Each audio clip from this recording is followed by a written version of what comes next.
District alone, since February for our district, February 1st through June 30th, we received $39,700,000 of recovery money. That's on recovery.gov, the administration's own website. And in that, we created 58 jobs. In Los Angeles County, we received a total of $6,110,000,000 and created supposedly 4,700 jobs, which equals that for every job created, we spent $1,240,000 to create a job. Perfect example again. Government doesn't create jobs. Government makes it easier for you to create jobs. Thank you.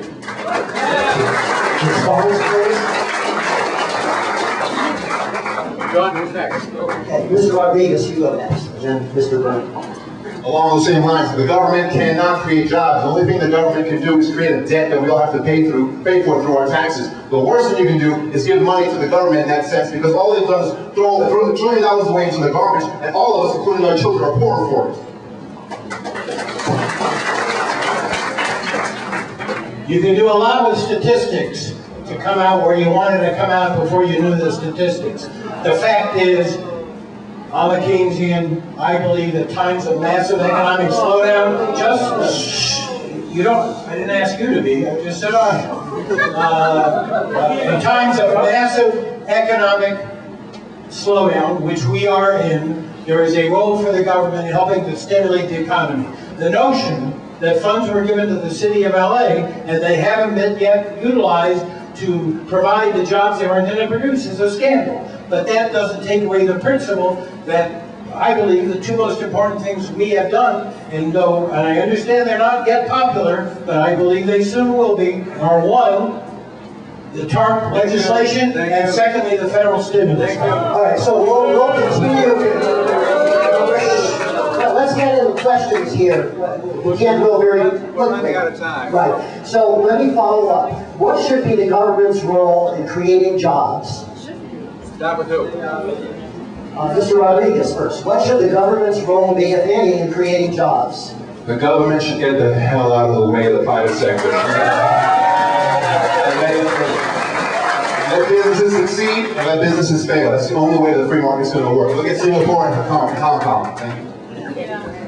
I think the government can help all sectors grow, from the green industry to manufacturing to the entertainment industry, by pursuing tax cuts and reducing the stifling red tape that is affecting our economy. The government can create jobs. They did over the census, but those are temporary jobs. Outside of that, the government needs to make it affordable to keep your business here instead of making it so expensive. You fly to Canada, you move to India, or you move some other godforsaken place besides the United States of America.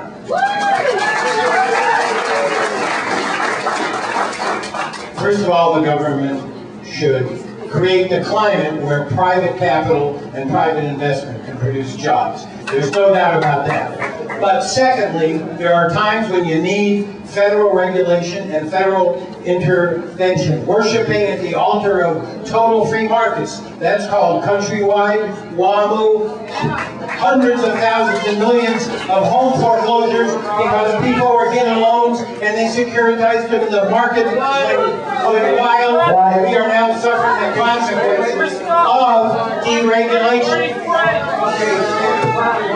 Come on. Quiet, please. All right, the next question has to do with the health care bill. We haven't had a free market since Woodrow Wilson, ladies and gentlemen. What you see in Countrywide and other places is a failure of corporate cronyism, of capitalism between the top officials in the government and top officials in those businesses. That's what's happened. We haven't had a free market in many, many decades in this country. We wouldn't know what it looked like. Go to Singapore and Hong Kong. We'll see what it looks like. The thriving economies of this world. It's not this country, unfortunately. The next question has to do with the health care bill. Mr. Berman, would you vote for the health care bill today, as you voted, I assume, for it before? And specifically, what would you add to the bill or delete from the bill?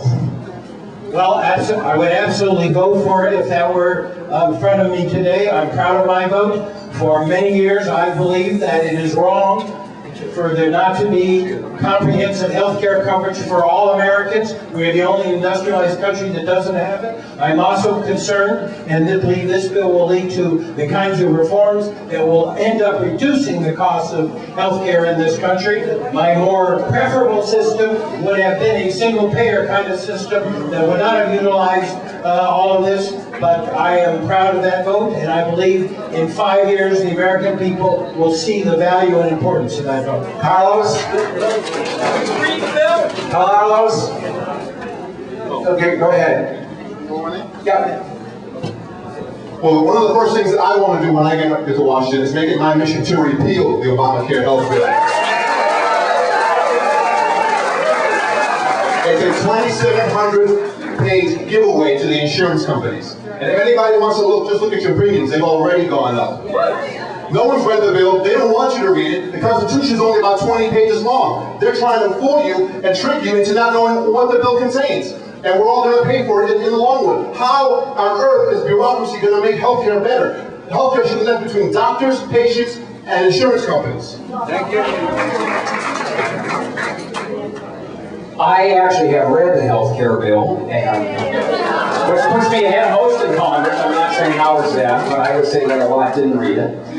It's like a choose-your-own-adventure horror novel. Turn to any page and you just see crazy stuff. Now, I think there's good things in the bill. I think pre-existing conditions being covered, yes, I think that's good. Some people will argue that their children being covered up until the age of 26 is good. But you do not need 2,700 pages of legislation. I strongly disagree on the 1099 requirements that this bill is going to place on the small business in this area. So my belief, and I fully believe this, is a repeal and replace philosophy. I think healthcare can get better. This, what has passed, is not that.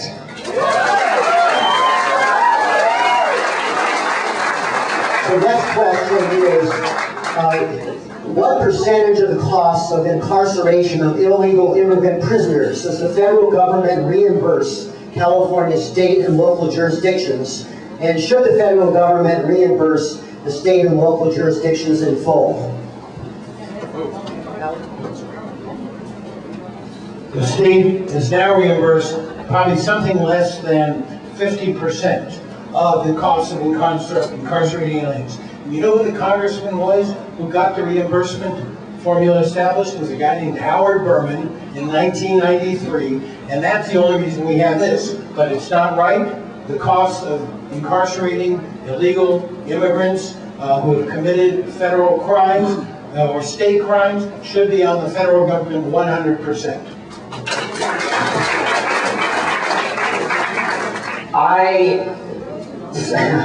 I'm from Minnesota, and where the criminals, a lot of the local prisons, they don't even get coffee. So I think that if you're in prison, you shouldn't be treated like a Cadillac-type patient.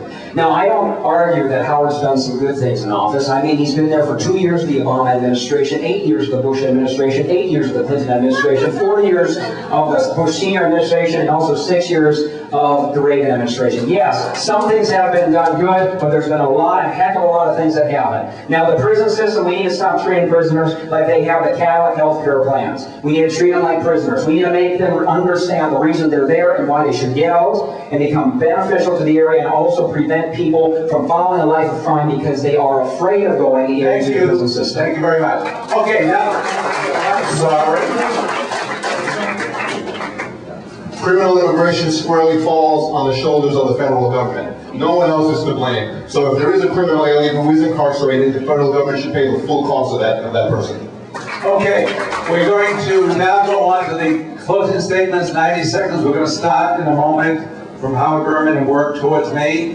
Then we're going to break, and feel free to come up and talk with the candidates. Now, it's going to be difficult to talk to Merlin because I think he brought a lot of people with him today. But two or three people. Okay, and then about 5 minutes after 7, we're going to start with the meeting, and we want everyone to stick around for Councilman KREKORIAN, Paul KREKORIAN, and he's going to be debating. Who's he going to debate?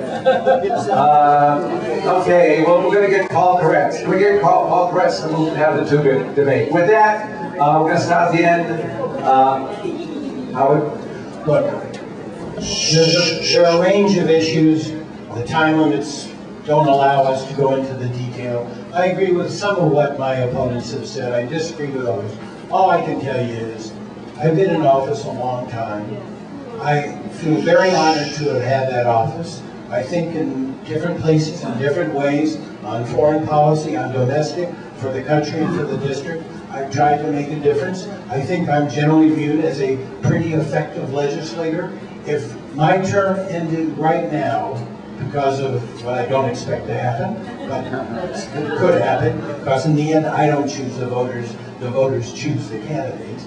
I would feel quite excited and honored to have had the privilege of representing this area for so long.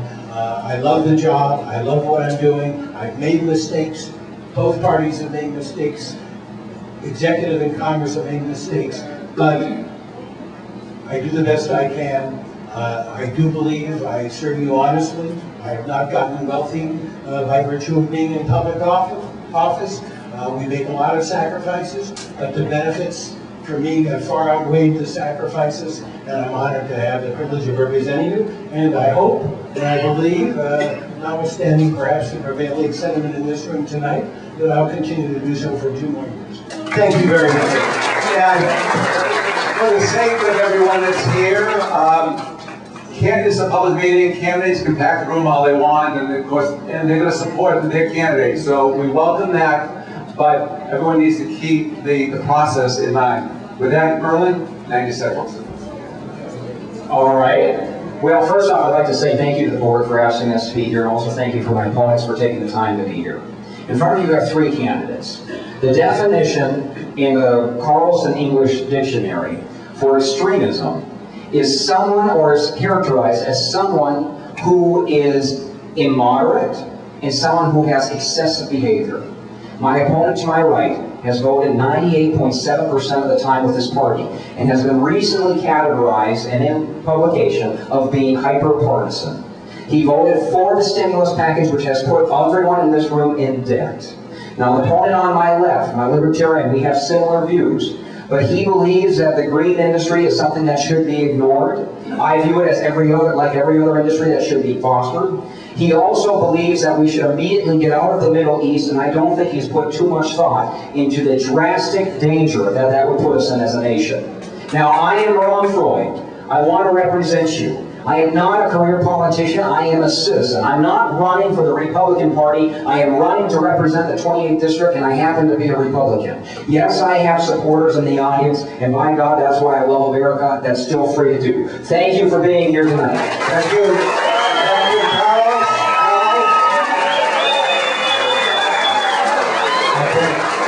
Carlos?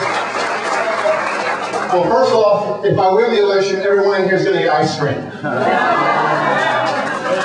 I'm just kidding. I say that because that's the mentality we have in this country. We're thinking about what's the immediate benefit that I'm going to get by voting for this politician or this official. How is he going to protect my special interests? Folks, that's backwards thinking. We've got to be thinking long term. Where do we want to be in 10, 20 years? What kind of country do we want to give to our children? I represent the vision of the Founding Fathers, which is freedom, personal responsibility, and common sense. Now, let me say one thing. A lot of folks say voting for a third party is a waste of a vote. No.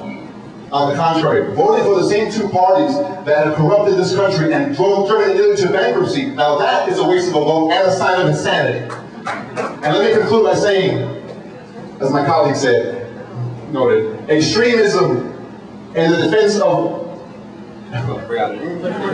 extremism in the defense of liberty is no vice, and moderation in the pursuit of justice is no virtue. So if I'm an extremist for liberty, then so be it. Thank you. Thank you very much.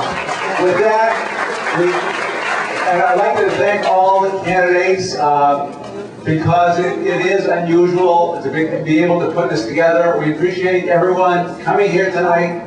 And for the next 15, 20 minutes, please come up and speak to the candidates, and then we'll be starting the regular portion with Councilman Paul KREKORIAN. Thank you very much.